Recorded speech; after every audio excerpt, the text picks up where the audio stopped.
To ದಾರಿದೀಪ guide channel. ಇವತ್ತು ಒಂದು video update ಮಾಡ್ತಾಯಿದ್ದೀನಿ. ಇದೇನೆಂದರೆ ಕೆಇದವರು ಒಂದು ನೋಟಿಸ್ ಬಿಟ್ಟಿದ್ದಾರೆ. ಏನಂದರೆ ಕಾಷನ್ ಡೆಪಾಸಿಟ್ ನೋಟಿಸ್.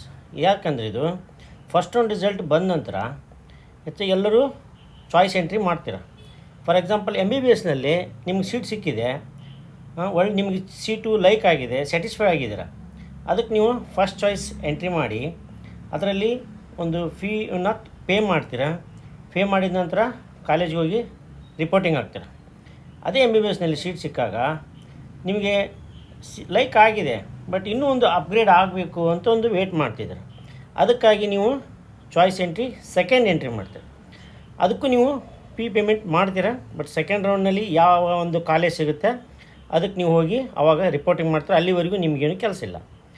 ಆದರೆ ಇಲ್ಲಿ ಅವ್ರು ಹೇಳೋದೇನೆಂದರೆ, ಮೊದಲ ಸುತ್ತಿನಲ್ಲಿ ಯಾವುದೇ ಸೀಟು ಹಂಚಿಕೆಯಾಗದಿರುವ ಅಭ್ಯರ್ಥಿಗಳಿಗೆ ಈಗಾಗಲೇ ಆಪ್ಷನ್ ನಮೂದಿಸಿ ಆದರೆ ಯಾವುದೇ ಸೀಟು ಹಂಚಿಕೆಯಾಗದ ಅಭ್ಯರ್ಥಿಗಳು ಚಾಯ್ಸ್ಗಳನ್ನು ನೀಡುವ ಅವಶ್ಯಕತೆ ಇರುವುದಿಲ್ಲ.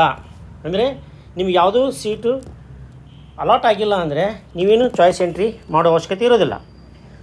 ಮುಂದಿನ ಸುತ್ತಿನಲ್ಲಿ ನಿಮಗೆ ಸೀಟ್ ಸಿಗ್ಬೋದು, ನೀವು ಅವಾಗ ಭಾಗವಹಿಸ್ಬೋದು. ಆದರೆ ಎರಡನೇ ಸುತ್ತಿನಲ್ಲಿ ಇಚ್ಛೆ ಆಯ್ಕೆಯನ್ನು ದಾಖಲಿಸುವ ಪ್ರಕ್ರಿಯೆ ಪ್ರಾರಂಭಿಸಿದ ನಂತರ ಆಪ್ಷನ್ ಎಂಟ್ರಿ ಪೋರ್ಟಲ್ನಲ್ಲಿ ಕಡ್ಡಾಯವಾಗಿ ಲಾಗಿನ್ ಮಾಡಿ ಒಪ್ಪಿಗೆ ನೀಡಿದ ನಂತರ ಮೊದಲ ಸುತ್ತಿನಲ್ಲಿ ಅಭ್ಯರ್ಥಿಗಳು ದಾಖಲಿಸಿ ಎಲ್ಲ ಆಪ್ಷನ್ಗಳನ್ನು ತೋರಿಸಲಾಗುವುದು.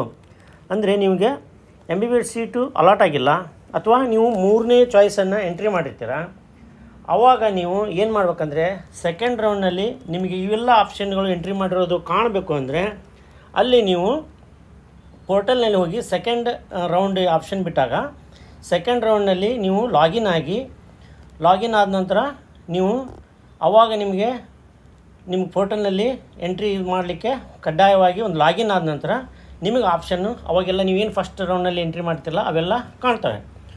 ಒಂದು ವೇಳೆ ಅಭ್ಯರ್ಥಿ ವೈದ್ಯಕೀಯ ಕೋರ್ಸಿಗೆ ಈಗಾಗಲೇ ದಾಖಲಿಸಿರುವ ಆಪ್ಷನ್ಗಳೊಂದಿಗೆ ಎರಡನೇ ಸುತ್ತಿನಲ್ಲಿ ಭಾಗವಹಿಸಲು ಇಚ್ಛಿಸಿದಲ್ಲಿ ಕಾಷನ್ ಡೆಪಾಸಿಟನ್ನು ಪಾವತಿಸಬೇಕು. ಅಂದರೆ ಒಂದು ವೇಳೆ ಅಭ್ಯರ್ಥಿಯು ವೈದ್ಯಕೀಯ ಕೋರ್ಸಿಗೆ ಈಗಾಗಲೇ ದಾಖಲಿಸಿರುವ ಆಪ್ಷನ್ಗಳನ್ನು ಎರಡನೇ ಸುತ್ತಿನಲ್ಲಿ ವಹಿಸಲು ಇಚ್ಛಿಸಿದಲ್ಲಿ ಕಾಷನ್ ಡಿಪಾಸಿಟನ್ನು ಪಾವತಿಸಬೇಕು. ಅಂದರೆ ಕಾಷನ್ ಡಿಪಾಸಿಟ್ನ ಅವಾಗ ನಿಮಗೆ ಯಾವಾಗ ಒಂದು ಟೈಮ್ ಕೊಡ್ತಾರೆ ಅಂದರೆ ಈಗ ಸೆಕೆಂಡ್ ಆಪ್ಷನ್ ಇದು ಬಿಡ್ತಾರಲ್ಲ ನಿಮಗೆ, ಅವಾಗ ನಿಮಗೊಂದು ಟೈಮ್ ವೇಳಾಪಟ್ಟಿ ಕೊಡ್ತಾರೆ. ಅವಾಗ ನೀವು ಆ ಡಿಪಾಸಿಟನ್ನು ಪೇ ಮಾಡಬೇಕು. ಪೇ ಮಾಡಿದ ನಂತರ ಅವಾಗ ನಿಮಗೆ ಇದೇನಾದರೂ ಸೀಟ್ ಸಿಕ್ತಂದರೆ ಆ ಫೀಯಲ್ಲಿ ಆ ಅಮೌಂಟು ಅಡ್ಜಸ್ಟ್ ಆಗುತ್ತೆ. ಅಕಸ್ಮಾತ್ ಸೀಟ್ ಸಿಗಲಿಲ್ಲ ಅಂತಂದರೆ ಆ ಅಮೌಂಟ್ ನಿಮಗೆ ರಿಫಂಡ್ ಆಗುತ್ತೆ. ಅದ್ರ ಸಲುವಾಗಿ ಈ ಥರ ಒಂದು ಕಾಷನ್ ಡಿಪಾಸಿಟ್ ಒಂದು ನೋಟಿಸ್ ಇದೆ.